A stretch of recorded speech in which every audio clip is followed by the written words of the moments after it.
जब राजा भोज ने 12वीं बार सिंहासन की ओर हाथ बढ़ाया तो वहां प्रकट हुई तेजस्विनी और करुणामयी पुतली विमल वर्णा।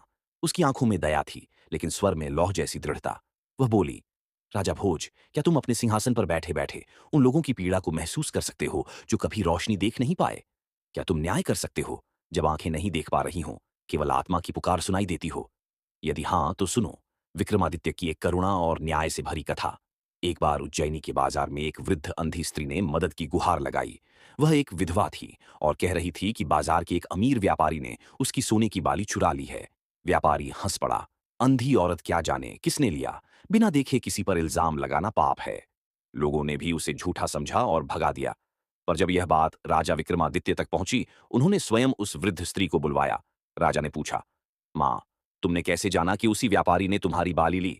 वृद्धा बोली, मुझे उसकी आवाज की चालाकी और खुशबू से पहचान है। जब वह मेरे पास आया, उसके कपड़ों से इत्र की वही गंध आई जो वह हमेशा लगाता है। और जाते समय वह मेरे कान को छूकर हंसा।